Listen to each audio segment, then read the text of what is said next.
Suits. I am here today with Anthony from iSimulate. We're going to talk a little bit about what he's got going on. Welcome, Anthony. Tell me what we got here today.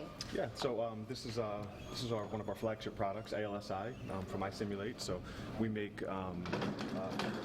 products using mobile technology that are more advanced, simpler to use, more cost effective than some of your more traditional methods of simulation training. So in this case, we have some instructor-led training using 2 iPads.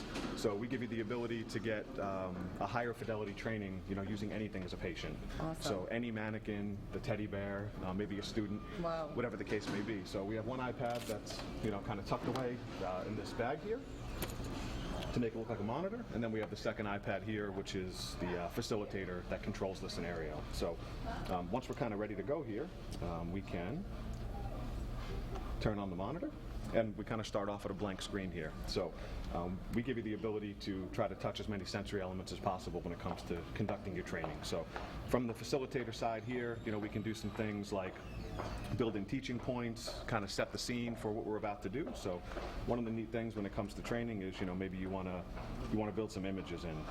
So we can do some cool things here, like maybe recreating the scene of a call that folks have responded to, and kind of get them back in the right frame of mind. You could also bring sounds in, so you can bring sounds in like maybe the dispatch call to kind of get people right back in the frame of mind. Here within the bag, we have things like a blood pressure cuff, a SATS probe, defib pads, all the stuff that you'd find in a bag to look like a standard monitor here. Now, as the students start to do some different things like hook up the leads, we can give readouts for that. We can give them a readout as they hook up the SATS probe, and you kind of get the sounds. Great. We're kind of getting a good feel here for what they're doing. We can do some cool things like build in a timed event.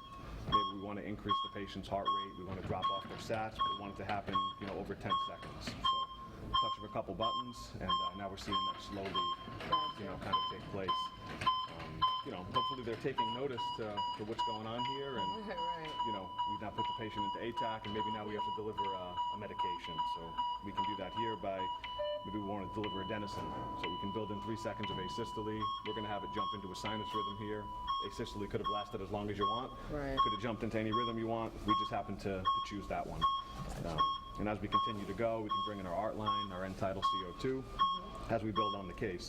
So we've built a pre-programmed scenario that kind of showcases some of the features, but you could also manually make changes by using some of the slider bars here. So by using the slider bars up and down and hitting go, you can make changes on the fly as well. In some of our libraries, we have over 75 different heart rhythms that you can grab on the fly, all physiologically correct. We have some different capnography waveforms that you can bring in, which is nice.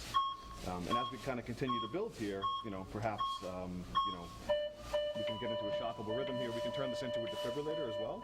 So by just touching a button, we can pop this into a defibrillator, and now the students can actually, handle this side of the monitor. They can set the energy level, they can charge it up. Once we get this clear to go now, we can deliver a simulated shock. So now we're going to deliver a charge. From the instructor side, we can hit CPR. We're going to match that underlying rhythm, so the student's only seeing CPR for that period of time. Once we're done, we can pop back, and here comes the patient back out. We're into ROSC here. Again, that could have jumped into any scenario. So we'll kind of quiet it down here as we continue to go. We'll quiet that a little bit. So now, depending on where the case goes from here, we can do some other neat things like bring in some lab values. So we can build these on the fly and push them over to the monitor for the student to kind of evaluate. Maybe they call for a chest x-ray that we need to push over onto the screen. And again, these images could also be videos. This could be an echo, this could be a video, of whatever you need it to be to increase the fidelity of the training. Maybe it's a static 12 lead that the student could pinch and zoom and kind of focus on what their comments are going to be based on what they're seeing. For some more basic training, we can even pop this into an AED and do a little bit more basic training as well. So, this is really just kind of a smidgen of what it's capable of doing. We have a log here that we can take a look at.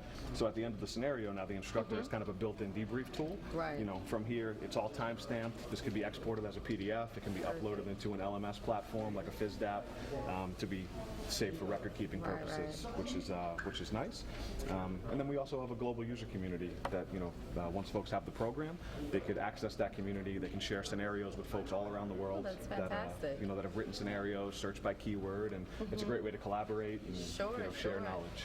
Now, once it's purchased, there's several scenarios already kind of preset in the system. Do the instructors have the ability to kind of create scenarios and contact you guys, say, hey, this is what I need done? Absolutely. So Okay.